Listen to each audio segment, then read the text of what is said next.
Hola, soy Gustavo Fulco y te invito a que hablemos de convivencia.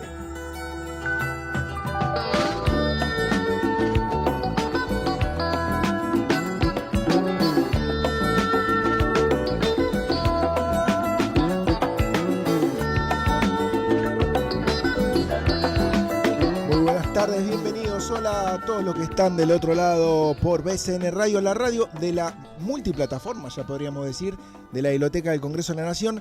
Quien les habla, Gustavo Fulco, les da la bienvenida a un nuevo programa de Hablemos de Convivencia, donde tratamos de encontrar respuestas e interactuar con nuevos conceptos sobre el mundo de las personas con discapacidad, desde historias de vida, entrevistas a profesionales, de distintas especialidades. Hoy tenemos una mesa de lujo, ahora vamos a estar dándoles la bienvenida.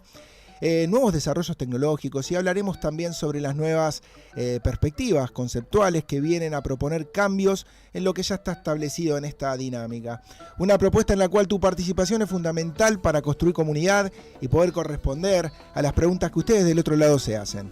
Miramos a través de todas las plataformas, a través de BCN Radio y seguinos en Instagram por Hablemos de Convivencia Radio, ¿sí? Es la única plataforma que utilizamos. Agradecemos el espacio que nos brinda la Subdirección de Prensa y Difusión de la Biblioteca del Congreso de la Nación y en particular a todos los profesionales que trabajan en la radio que hacen parte, ¿sí? O en parte en realidad de este programa. Hoy nos acompañan desde la operación técnica a Maxi Arce y Felipe Michán. ¿Estamos bien? Y Luquitas Navas. Bien, tenemos un gran equipo. Así que si quieren damos comienzo al programa. Como siempre yo les traigo algo desde lo conceptual y en esta oportunidad les voy a hablar sobre un artículo que escribí hace un tiempito y que se titula ¿Cómo ocultar a 7 millones de argentinos? Entonces, ni David Copperfield, el famoso mago de los 90, se animó a tanto. Según estadísticas del Banco Mundial, un 15% de la población global, esto estima 1.000 millones de personas, poseen algún tipo de discapacidad.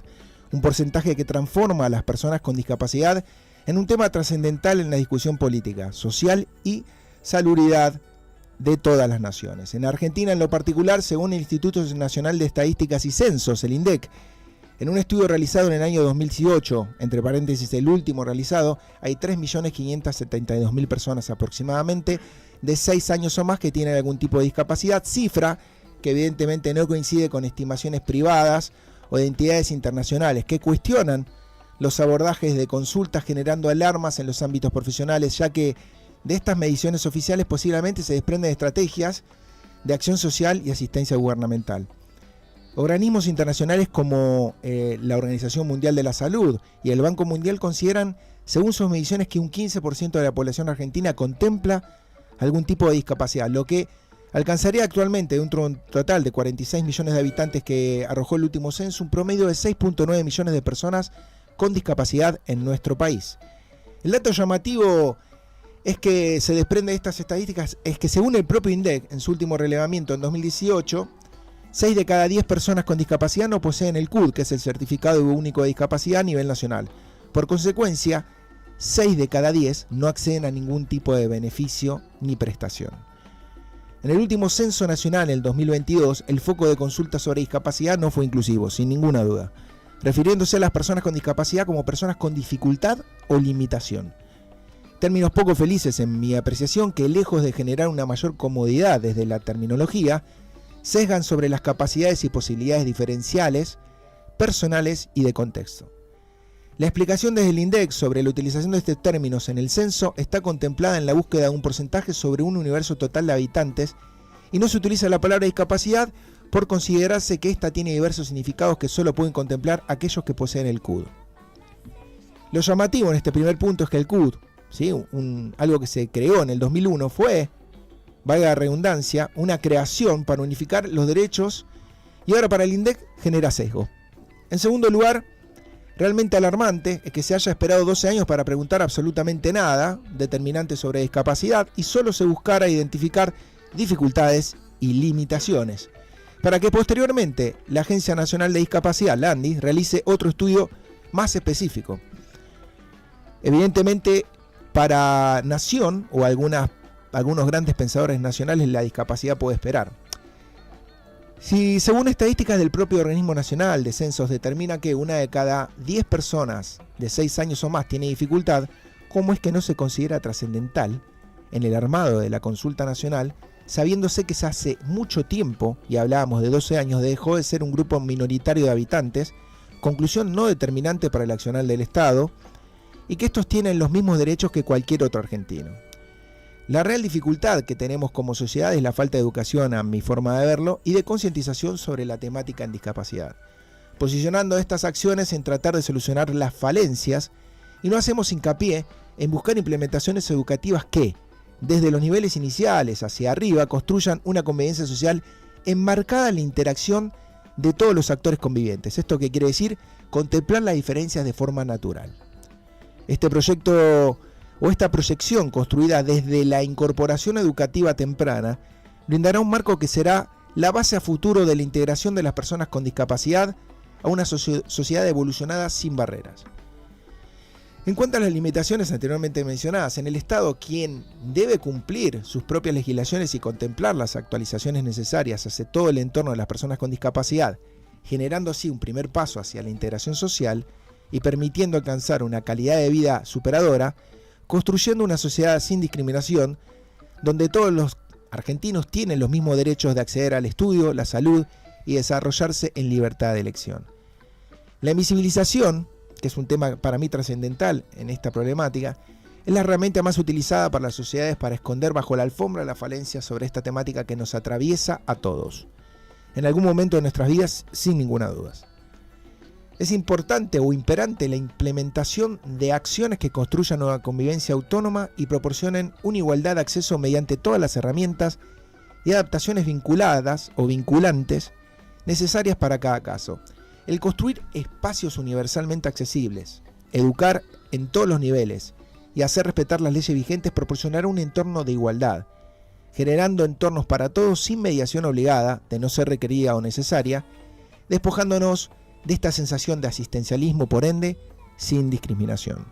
Espero que les haya gustado este artículo. 7 millones de argentinos que podrían ocultarse de alguna forma abajo de la alfombra. Hoy tenemos un programón, tenemos problemáticas que nos atraviesan desde distintas perspectivas. Vamos a hablar de legislación junto a Marcela, vamos a hablar de psicología junto a Facundo y vamos a hablar del teatro ciego y del arte atravesado por algún tipo de discapacidad con Laura. Así que tenemos un programón, no se vayan del otro lado, quédense ahí y ahora ya volvemos con más Hablemos de Convivencia por BCN Radio.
De la Biblioteca del Congreso las tenés en bcn.gov.ar.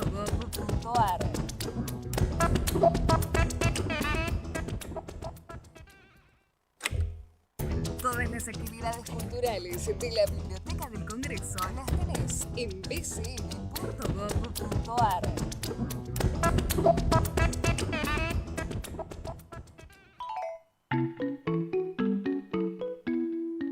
Hola, soy Gustavo Fulco y te invito a que hablemos de convivencia.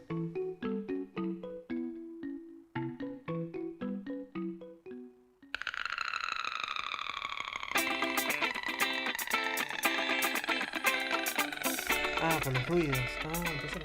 Sí, y regresamos en Hablemos de Convivencia. Estamos acá con un poquito de calor, entonces estamos viendo si abrimos la ventana y nos bancamos un poquitito el ruido ambiente o nos seguimos muriendo de calor. Pero bueno, estamos negociándolo. Como querramos. Bien, vamos viéndolo. Bien, bienvenidos a los que están del otro lado nuevamente. Bienvenidos a un nuevo programa. Hoy tenemos una mesa de lujo. Voy a presentarlos, darles pie antes de enfocarme en alguno de ellos para comenzar el diálogo de la propuesta que le tenemos en el programa de hoy. Tenemos a mi izquierda, voy a presentar a Marcela Augier, ¿sí? Es doctora, abogada, especialista en legislación y discapacidad. Entre dos grandes damas, podríamos decir, ¿sí? Podríamos decir. Sos sortudo, Facundo. Tenemos a Facundo Stefanini, doctorando en psicología con especialización en neurociencia y psicología sistémica por la Universidad de Flores. Y en último lugar, pero no menos importante, tenemos a Laura Cuffini, que es actriz, docente, dramaturga y creadora de un concepto, ¿sí? Del teatro ciego, que vamos a venderlo un poquito.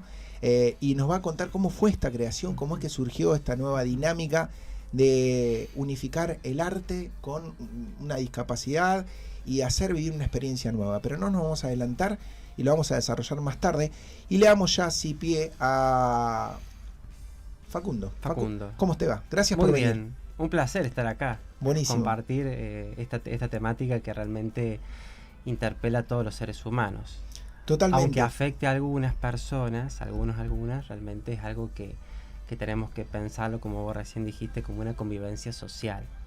¿Sí? Y qué importante es la psicología para poder brindar herramientas superadoras o tal vez brindar herramientas a aquellos que no las poseen para poder atravesar distintas problemáticas que la discapacidad, tal vez por el tiempo o tal vez porque te atraviesa por incorporar una discapacidad, sí, o porque nace alguno de tus hijos o algún familiar incorpora una discapacidad y realmente no sabes cómo manejarlo.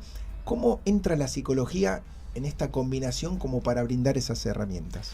Primero que todo, que la psicología entra en qué nos pasa, en poder mirar qué nos pasa, qué sentimos en relación a la discapacidad. ¿Sí? Discapacidad entendida, a ver si nosotros agarramos el concepto de la Organización Panamericana de la Salud como una deficiencia o como una limitación física, intelectual, motriz, sensorial, mental, que repercute obviamente en la vida en sociedad, que debe garantizar el Estado igualdad de condiciones, por así decirlo, ¿no? Que ese es lo que nos pasa. Pero lo que marca justamente es algo diferente. Y mirar la discapacidad indirectamente nos repercute a poder mirarnos a nosotros mismos, ¿sí? Yo creo que esto es el principio de la empatía, ¿no? Poder ponerse en el lugar del otro. Porque cualquier tipo de discapacidad, ¿no? Física, mental, nos coloca en la posibilidad de que nos pueda pasar, ¿sí? Sin ninguna duda. Entonces, Creo que poder correrse desde ese lugar da lugar a salirnos de la individualidad, y salir de la individualidad implica pasar a la solidaridad y poder mirar a un otro o una otra como lo que es, un ser humano. ¿Sí? Más allá de la discapacidad en sí misma, ¿cuál es la principal barrera que vos identificás con los pacientes, con la familia, en tus sesiones, cuando hay alguna temática vinculada a la discapacidad? Y primero que todo, que muchas veces lo que aparece con frecuencia es el sufrimiento, la muerte y la mirada del otro. ¿Sí? Creo que por ahí interpela mucho en esas variables, ¿no? Hay algo que implica no solamente para la familia, repercute desde una adaptación que hay que hacer, o de asimilar formas de vincularse, formas de comunicarse, formas de dirigirse hacia el otro. Hay situaciones que la discapacidad también te lleva al plano de, bueno, poder pensar la finitud, ¿no? La finitud del otro, en sentido de la muerte, también nos coloca con nuestra propia muerte, ¿no? Y cuando hay, no es lo mismo, también acá déjame hacer una diferencia, nacer con una discapacidad que adquirir una discapacidad. Sin ninguna ¿no? duda. Muchas veces cuando se adquiere una discapacidad, que es lo que yo por ahí veo en el consultorio, ya sea una discapacidad física o una discapacidad psíquica, bueno, la persona se ve obligada a hacer un duelo, ¿no? Un duelo es como el trabajo psíquico que requiere nuestra mente ante una pérdida, ¿sí? Ante una pérdida de algo, ¿no? Obviamente el desafío no es quedarse en la pérdida, sino qué se puede construir a partir de lo que pierdo. Claro, eso sería lo que es la resiliencia, ¿no? Poder aprender a partir justamente de una situación de dolor, una situación de sufrimiento. Pero bueno, no es nada simple, ¿no? Porque los seres humanos vivimos con otras personas y nos movemos en un contexto donde la mirada del otro nos importa. Súper importante esto que decís del duelo. Sí. Porque más allá de, como vos decís, las herramientas de cada uno y la aceptación, también es no mirar el vaso medio vacío. Y decir, bueno, a ver, me tocó esto, estoy en esta situación, ¿qué es lo que puedo hacer? ¿Sí? ¿Qué puedo seguir disfrutando? ¿Cómo puedo evolucionar a través de lo que yo hoy tengo como posibilidad? ¿No? Entonces, ese duelo no es determinante, sino que es el principio de una nueva vida mediada por la condición que tengas que atravesar. Exacto, ¿no? Y cuando uno está en duelo también es inevitable que aparezcan emociones dolorosas, que aparezcan tristezas, que yo creo que parte del proceso es dejar habitar eso que uno siente y aprenderlo a gestionar, ¿sí? Por eso siempre desde la psicología es tan importante la palabra, no solamente la palabra a partir del lenguaje hablado, sino a partir de una expresión artística, o sea, poder hacer de ese dolor o de ese sufrimiento algo, ¿no? O sea, cómo poder gestionarlo y transitarlo hasta que la persona logra un estado de aceptación y asimilación, ¿no? Y hay discapacidades y discapacidades también, ¿no?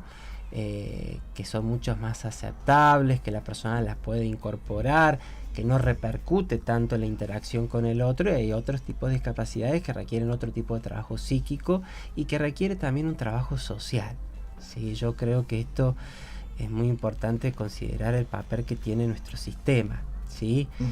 Estamos atravesados por sistemas, ¿sí? Yo tengo una gran formación sistémica en el sentido de que el todo es mayor que la suma de las partes. Sin ninguna duda. Hay una familia, estamos atravesados por un sistema político, la política también es importante considerarlo en esto, un sistema económico, un sistema cultural, ¿sí? Y creo que mientras se mejore la información en esos sistemas y haya una cuestión de solidaridad, todo va a funcionar mejor en el individuo, repercute mejor en el individuo. En ese duelo, ¿no?, del que recién estábamos hablando y mencionabas, ¿quién crees que le cuesta más evolucionarlo, el paciente o la familia? Las dos partes. Las dos partes. Sí. La familia es un sistema es un conjunto de partes que interactúan entre sí y lo que pasa en una parte repercute en las otras partes. Justamente la familia puede hacer mucho para que la persona que tenga el síntoma o la discapacidad mejore y viceversa, ¿sí? Es una dinámica que se da unida y vuelta. Entonces es fundamental también el lugar de la familia en la evolución de una persona, ¿no? Y lo hablo no solamente en el sentido de la discapacidad, en general. En general, Sí, sin sí, ninguna sí, duda. en la vida de una persona. ¿Sí? Y contanos desde tu experiencia, ¿no? Y en esta especialización sistémica que vos tenés, que estudiás el conjunto de las cosas y no las cosas por sí mismas o separadas. ¿Qué crees que a nivel social, más allá de lo que yo pude, ¿sí?, comentar en este artículo que escribí al principio y brindando mi opinión sobre la actualidad, qué crees que le falta a la sociedad, ¿sí?, para poder brindar o construir una convivencia mucho más natural en cuanto a la discapacidad, ¿no? Una mejor educación, una mejor integración a nivel social, aceptación, diversidad, o sea, muchas palabras que se me vienen a la cabeza. Se me viniste, con la pregunta que me estás haciendo, se me viene a la mente un autor sistémico que me gusta mucho, que se llama Juan Luis Linares, que dirige una institución muy, muy importante en Barcelona. Él introdujo un concepto que es clave para la psicología sistémica, que es la nutrición relacional. ¿Sí? Mira. Así como nosotros necesitamos nutrirnos de alimentos, necesitamos una buena nutrición relacional. ¿Qué quiere decir eso? Que la mirada del otro, que el abrazo, que la escucha, que la comprensión, justamente todo se va reduciendo a la solidaridad y al acto de amor de una persona hacia la otra, ¿no? Y el amor y la capacidad de amar también cuesta, ¿sí? Porque nos interpela a nosotros en poder movernos, en poder trabajar lo que sale de mi boca, en poder trabajar los actos. O sea, vos fíjate que nuestras palabras y los actos tienen una consecuencia emocional en la otra persona, ¿no? Entonces yo creo que es muy importante esto, ¿no? Aprender a vincularse y a estar con otras personas que realmente sean de un soporte emocional, ¿sí? Y no estamos hablando solamente de pares, ¿no? Porque muchas veces existen grupos terapéuticos de personas con discapacidad. Estamos hablando en general, ¿sí? Desde el vínculo que pueda tener la madre con un hijo, de lo que le pueda pasar a un docente con su alumno, con su alumna en la escuela, a los mismos alumnos, ¿no?, dentro de la institución, ¿no? Creo que es esto, ¿no? La nutrición relacional en la capacidad de poder tener empatía y ponerme en el lugar de la otra persona. Me encantó el concepto. Es más, Sí. te lo voy a robar y voy a pedirte más información. Y te voy a asesorar un libro para que leas que se dedica solamente a eso, a la nutrición relacional. Me encantó, aparte el nombre es fantástico. Sí, o sea, muy sí, atractivo. Sí, Para ir finalizando con Facundo y agradecerte por tu tiempo y por toda tus conceptos, tu experiencia, tu expertise, que es súper valiosa. Recién hablábamos de política, hablábamos de economía, hablábamos de vínculos sociales, ¿sí? ¿Cuán importante sería que las instituciones o quienes tienen que tomar las decisiones, ¿sí?, tal vez se sensibilicen de otra forma con esta temática, como para que todos estos actores, todos estos sistemas trabajen como un engranaje en sí mismo y brinden una mejor convivencia, ¿sí?, una construcción más natural para las personas con discapacidad? Bueno, es una pregunta bastante compleja lo que vos me estás haciendo, que te la voy a intentar responder como pueda. Yo creo que hay que salirse mucho de la individualidad para poder pensar en discapacidad y en poder pensar en esta comunión, ¿no?, en algo colectivo, ¿no? Pero creo que es poner por delante al otro, ¿sí? A lo que le está pasando a la otra persona, generar espacios donde se pueda poner palabras, ¿sí?, donde se pueda escuchar. Yo creo que es muy importante aprender a escuchar. Muchas veces los seres humanos no aprenden, no sabemos escuchar. ¿Sí? Cuando estoy hablando de escuchar, no estoy hablando solamente de escuchar el discurso de lo que está diciendo, sino lo que está mostrando la otra persona, claro, en su integridad, ¿no? Obviamente que el escuchar también me coloca a mí donde tengo que romper varias cosas internas, donde tengo que salirme de ciertas estructuras también, donde tengo que salir de la rigidez, ¿no? Muchas veces las personas escuchamos o vemos lo que queremos ver porque estamos condicionados y presos a un montón de variables, ¿sí? Por eso es tan complejo tal cual la convivencia social muchas veces, ¿no? Entonces creo que ese es un mensaje como importante. Y por otro, creo que me parece sumamente importante, y con esto cierro, uno mismo, una misma, preguntarse qué siento, qué me pasa a mí ante la discapacidad del otro, de la otra, ¿no? Como poder registrar emocionalmente hablando, primero que todo, no racional, ¿no? Porque los seres humanos somos primero que todo seres emocionales, ¿no? La razón la utilizamos para negar emociones, para justificarnos. Por eso, ¿qué siento ante el otro? ¿Qué me pasa? Bien, tuvimos el placer de escuchar e interactuar con Facundo Stefanini, doctorando en psicología con especialización en neurociencia y psicología sistémica por la Universidad de Flores. Vamos a ir a una pequeña tandita, vamos a escuchar un lindo tema de la mano de Felipe y regresamos con más Hablemos de Convivencia.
Música, deportes, cine, literatura e información general.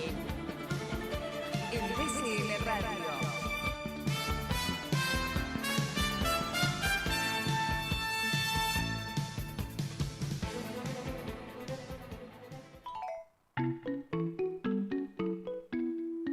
Hola, soy Gustavo Fulco y te invito a que hablemos de convivencia.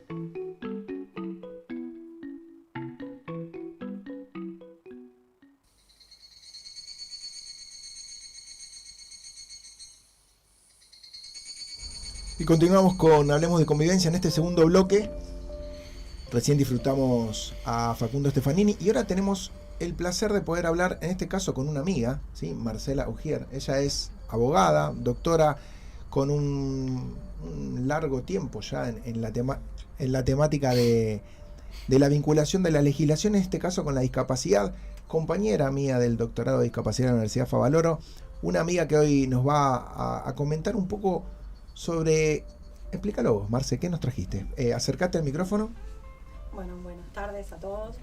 En esta oportunidad lo que traje fue una problemática que nos está atravesando a todas las personas con discapacidad, principalmente a las personas que menos recursos hoy tienen. Uh-huh. Esto es la reforma por decreto de la Ley de Prestaciones Médicas, que es la 24901, que justamente fue motivo de todos estos meses de peleas con diferentes organizaciones sociales, con el Estado, marchas, ruedas de prensa que se han dado, y el motivo es justamente esta desregulación de todo lo que es el servicio médico que gozan las personas con discapacidad. A ello es enfermería domiciliaria, kinesiología, todo lo que es rehabilitación de todos los aspectos que necesitan las personas con discapacidad. Qué bueno que nos trajiste este tema porque está muy en auge, es algo de lo que todo el mundo, la comunidad de las personas con discapacidad está hablando, es un tema muy actual y está bueno que traigas esto como para aclarar un poco y traerle un manto de realidad a lo que se está hablando y despojarlo un poco también de toda la ideología política que está siempre implícita en los reclamos y en el mundo de la discapacidad no es ajeno. Exacto. Lamentablemente siempre se mezcla estas cuestiones con políticas, porque lamentablemente esto no lo regula el ser humano de manera individual, sino que obviamente lo regulan diferentes organismos. En el medio tenemos la Superintendencia de Servicios de Salud, tenemos al ANDIS, tenemos un organismo político detrás, que es el que dice qué prestaciones médicas vas a tener, cómo lo vas a tener y cómo se va a abonar. Y cómo se va regulando esos valores conforme la inflación.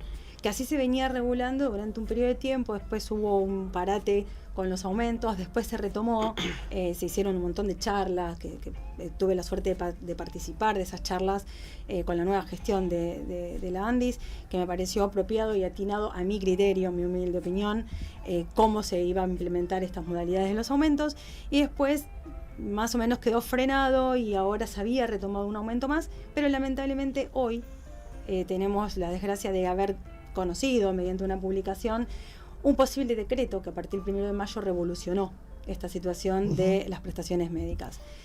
No estamos teniendo en cuenta en esta desregulación los conceptos que venimos manejando en discapacidad, cómo nos atraviesa, como recién explicaba acá el psicólogo, que es una realidad, nos atraviesa a todos por igual, máxime a la comunidad que tiene discapacidad. Total. No podemos alejarnos, obviamente, de que las personas que regulan este sistema no la tienen. Y me parece perfecto que no la tengan, no tienen por qué tener discapacidad, pero tenemos que entender que la discapacidad convive con nosotros en el día a día. Y a veces tenemos más discapacidad los que no tienen discapacidad que los que la tienen y la tienen que convivir y atravesar. Hablamos de una empatía que muchas veces no está implícita en la toma de decisiones. Exactamente, bien explicado. Okay. No quise ser cruel en mis términos. No, vos expresaste con libertad. La idea de entender que esta desregulación afecta y mucho es que no podemos dejar en la mano de quienes tienen que abonar el valor de esa prestación. Claro. Porque no sería justo, no se podría evaluar, bueno, yo quiero pagar como empresa Pepito, voy a pagar 100 pesos kinesiología.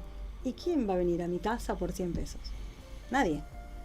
¿Y quién va a venir por 100 pesos enfermería domiciliaria 24 horas, con lo que hoy cuesta? Claro, para bajarlo y que lo entienda todo el mundo, o sea que no hay un nomenclador, no hay una tarifa como base para cualquier tipo de prestación y ahora cada prestador puede elegir cuánto pagarle por esa prestación. Entonces, al no haber un nomenclador, no haber una base, una tarifa establecida como tope, como base, como mínimo, esto se desregula y puede impactar en la calidad de las prestaciones, así como en el servicio. Exactamente, y en el bolsillo de los familiares que tienen que afrontar este gasto, que es muy elevado.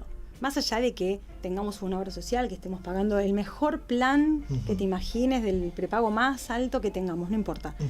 Dejando en las manos de las obras sociales el valor de cada nomenclador, perdemos criterio, perdemos el valor del valor hora de trabajo y por supuesto no vamos a tener las prestaciones como se requieren que se tengan. Hoy cuesta un montón, teniendo un nomenclador, cuesta muchísimo que las prestaciones se cumplan.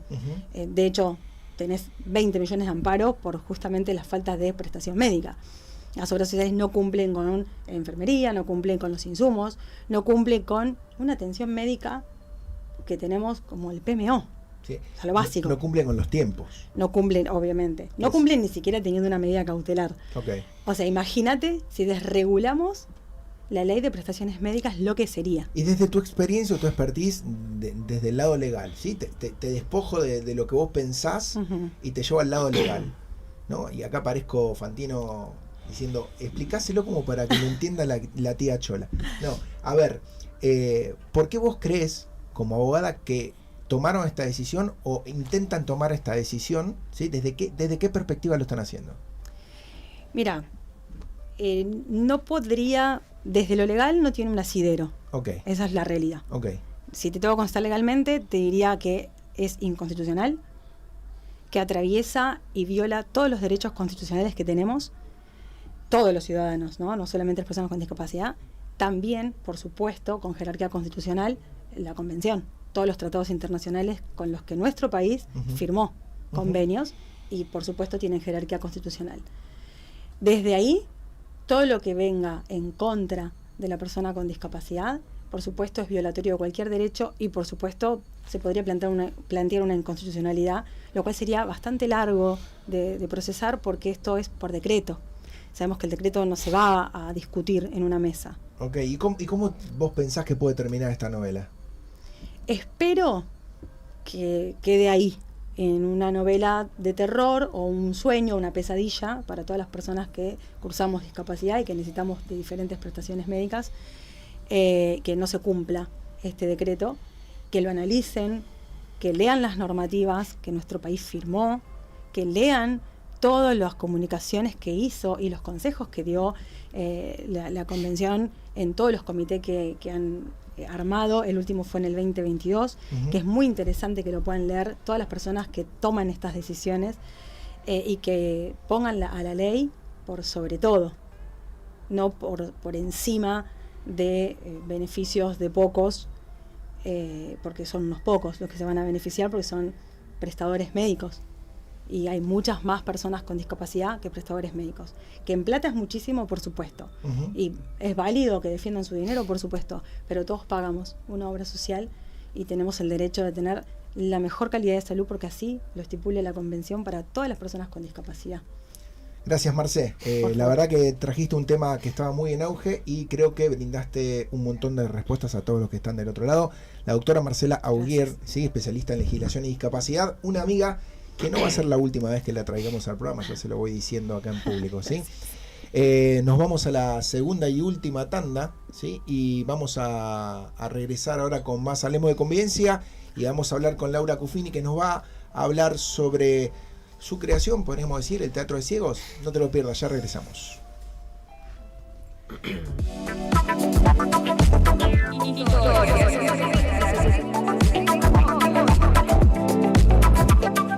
Toda la información en BCN Radio.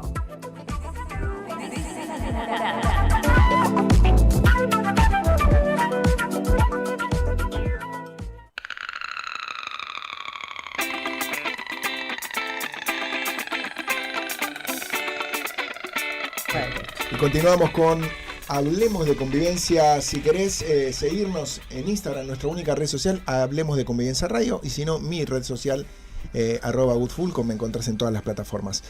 Y bueno, llegó el momento de ella, ¿sí? Nuestra actriz, directora, dramaturga, comenzó su actividad teatral hace algunos años. No vamos a decir muchos años, porque es una persona muy joven. En el presente y hace algunos años atrás, ¿sí? Codirectora de la compañía Grupo Oscuro, formando parte del elenco de La Isla Desierta, fue fundadora de la obra de teatro ciego con ya 22 o 23 años en escena, si no me equivoco. Sí, La Isla Desierta, 23 años en escena. Sí, y actualmente está en cartel en el Centro Cultural Conex. Entonces, hablamos de Laura Cuffini. Laura, bueno, ¿cómo estás? Aquí estoy. Bueno, gracias por la invitación, un placer realmente escuchar tantas aristas del mundo de la discapacidad que a veces desde lo creativo y lo cultural, digamos, nosotros convivimos así, sin estar involucrados en la dificultad específica del mundo, porque la verdad que desde que se generó esta compañía hay una naturalidad en la convivencia. Tengo una hija que ha nacido dentro de la compañía y su relación con la discapacidad es asombrosa. O sea, como cuando las cosas se visibilizan y se muestran y podemos integrar las diferencias, el mundo es un lugar un poco más empático en general, porque se puede trabajar con lo que cada uno tiene para dar. Totalmente hermosa lo que nos contás y está buenísimo que esa vinculación se dé de forma natural. Antes de meternos más en tu mundo, no quiero dejar de agradecer a Lola Furcade, ¿sí? Que mediante Lola podemos llegar a traer a algunos de nuestros brillantes, ¿sí? y carismáticos invitados, que es como nuestra productora estrella que está ahí en el éter. Ahí sí, está una guardada. gran amiga puntana, sí, las dos de San Luis. Ella, como es una mujer muy ocupada, ¿sí? No puede estar acá presente, pero hace su trabajo. Sabemos que está de alguna manera. Muy bien. Sí. Entonces, Laura, nos metemos en tu mundo y contanos cómo de tu historia, y un poco ya nos diste un preámbulo, ¿sí? Del teatro, surgió esta pasión que combina el teatro con el teatro ciego, con la discapacidad. Sí. ¿Cómo nació esta temática? Debo aclarar que yo no soy la creadora de la técnica, sí puedo decir que he estado desde sus inicios, en el sentido que el creador del concepto teatro ciego es mi pareja, con el cual estamos hace años juntos y nos hemos apoyado como un equipo creativo en diferentes emprendimientos que fuimos haciendo. Vamos a nombrarlo, porque si no va a decir que le estamos haciendo usurpación. Por eso. Esto nace en el año 2001 de la mano de Gerardo Ventati, que no es él,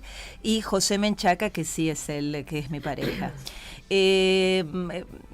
Nace con un antecedente que es el Teatro en Oscuridad Total, que nace en Córdoba, previo al año 2000. Y bueno, Gerardo Ventati, que es un actor que participa de esta obra en oscuridad que se hace en Buenos Aires, pensada por Ricardo Sued, un cordobés, sí. Que es una experiencia un poco más meditativa. Bueno, le trae esta inquietud de poder hacer algo que se parezca. Y ahí José Menchaca piensa que el actor más indicado para poder estar incluido en la oscuridad son las personas ciegas. Entonces decide dar este paso diferente y convocar un elenco de personas ciegas o disminuidas visuales para poder hacer La Isla Desierta, que es la obra que todavía sigue en cartel, está transitando su temporada número 23. Bueno, la incorporación de actores ciegos genera este concepto nuevo que es el teatro ciego, que no solo es teatro en la oscuridad, sino con un elenco conformado por actores ciegos o disminuidos visuales y actores que vemos. Es, digamos, en sí mismo un ejemplo de integración de las diferencias, donde para el hecho creativo, una persona que ve, la visión es absolutamente inútil en ese contexto de oscuridad total y absoluta, que es como nosotros trabajamos. Toda la obra es en la oscuridad. Toda la obra es en la oscuridad. El teatro ciego suele ser una experiencia en la oscuridad, ahora es un concepto que se ha extendido en muchos lugares del mundo, pero sí, empezó con esta, que es La Isla Desierta de Roberto Art, donde, bueno, a la usanza del radioteatro se genera lo que se llama una escenografía sonora, que es manejada por los mismos actores. Nosotros somos los sonidistas, escenógrafos, que ayudamos a que las personas construyan la pieza en su mente. Por eso decimos que el teatro ciego genera una obra individual. Totalmente. Y además, yo tuve la oportunidad hace algunos años de tener esta experiencia en otra obra. Todavía no tuve el placer. Aún tengo que ser a ver, sincero, Laura me ha invitado y yo todavía no he podido ir. Pero vas a poder hacerlo. Pero pronto estaré en la obra. Pero he tenido la experiencia del teatro ciego y es increíble cómo también genera, ¿sí? Esto que vos decís, esta empatía, esta convivencia con la alteración de los sentidos cuando te falta uno que es trascendental como la vista, ¿sí? Y cómo uno empieza a ampliar el olfato, la gustabilidad, el tacto, y cómo realmente a través de lo que proponen, ¿sí? En las distintas obras, los actores te hacen vivir una experiencia única. Ojalá que así sea. Nosotros la vivimos de esa manera. Para nosotros también cada función es diferente, porque cada público es una variable combinada distinta. Total. Después nosotros tenemos un segundo espectáculo que ahí decidimos hacer una vueltita de tuerca, que es Quiroga y la selva iluminada, que es de mi autoría y bajo mi dirección, que que es una obra para chicos. Y ahí, como decidimos meter a los chicos en la oscuridad, bueno, también decidimos generar títeres luminiscentes de gran formato. Qué lindo eso. La verdad que es una obra amorosa, vamos a estar ahora también en vacaciones de invierno, en su 8ª temporada, y esos títeres están pensados y diseñados para ser manejados por personas ciegas, porque son títeres visuales. Entonces, si el títere está al revés, se nota que está al revés, y todo esto tuvo también de la mano de José Menchaca la creación de estos muñecos que son muy especiales y permite que el actor ciego, a su vez, yo siento que los compañeros se sienten empoderados muchas veces de Totalmente. poder ser ellos quienes asisten a la persona visual que pide salir del lugar o digamos que puede prestar ayuda. Es una situación de equidad donde todos podemos colaborar en la carencia del otro. Totalmente, y me quiero meter un poquitito más en esto. ¿Cuál diferente es o qué antes y después vos podés ver cuando entra alguien, por ejemplo, nuevo, ¿sí?, a la obra, y cómo es la experiencia con el sentir esa igualdad, el que estoy trabajando, el que estoy haciendo arte, cómo la familia se siente al ver a su hijo actuar, cómo es esa evolución de la persona con discapacidad que puede hacer arte, trabajar, sentirse que integra la sociedad de otra forma y que deja algo, ¿no?, a la sociedad, desde, en este caso, el lado artístico. Principalmente, nosotros somos una compañía vieja, quiere decir que nos conocemos hace mucho tiempo. Es un elenco estable. Sí, aparte que viene constituido ya, yo ingresé en el año específicamente a la compañía, esto nace en el 2000, se genera el grupo, 2001 se estrena la obra, yo tuve un hijo entre medio, mi hija, entonces bueno, me incorporo a la compañía en el 2007 y nos conocemos hace muchos años, entonces conocemos nuestras historias de vida y nuestra naturalidad de personas fuera de la discapacidad o de la capacidad distinta, ¿sí? Entonces yo lo que he visto es crecer a las personas que son mis compañeros. Claro. Desde el punto de vista de la discapacidad, por ejemplo, tengo una compañera que es Verónica Trinidad, que ella a partir de la pandemia empezó a cantar en trenes. Y es Trini, cantante de trenes. Ella es casi ciega total y todas las mañanas canta, sube a los trenes y hace sus canciones y tiene una voz preciosa y ella es la protagonista de Quiroga y la selva iluminada. ¿Y qué sucede, Laura, cuando va a la obra una persona ciega?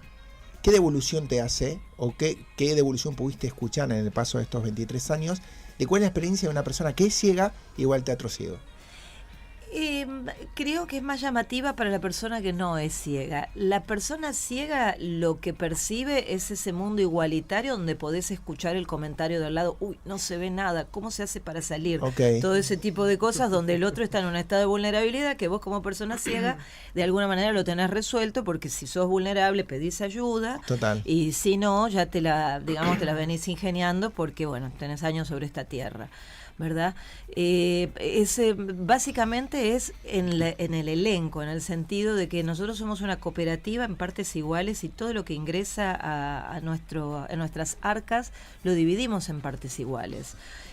Hacer teatro independiente en Argentina es ya muy difícil, hacer teatro ciego en Argentina es súper recontra difícil. Total. Y entonces en este sentido de poder tener una igualdad a cualquier otro miembro de la compañía, y por otro lado tener posibilidad creativa de traer proyectos, de proponer cambios, de proponer voces, efectos.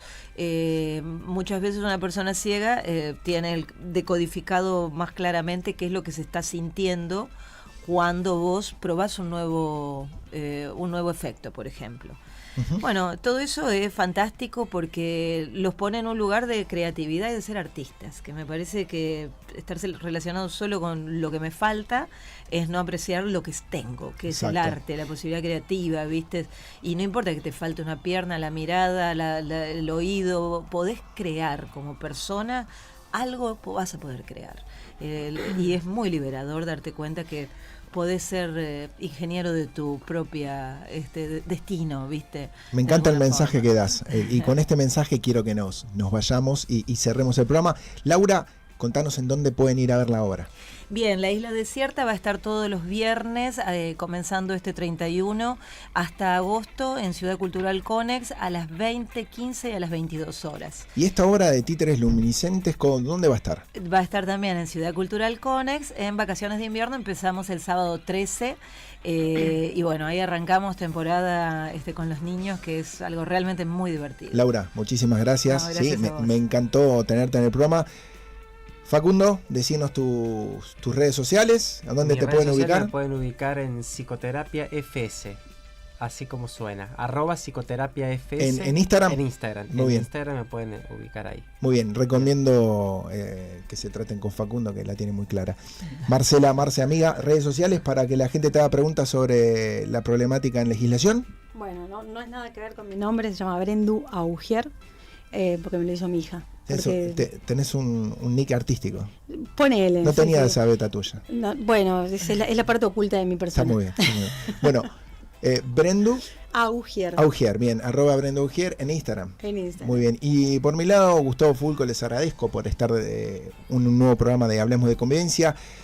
Hoy nos acompañaron, y agradecerle nuevamente en la operación técnica a Felipe Michán, Lucas Navas y Maxi Arce, y agradecerle también a su dirección de prensa y difusión, que nos brinda la posibilidad de hacer este programa que nos encanta hacer.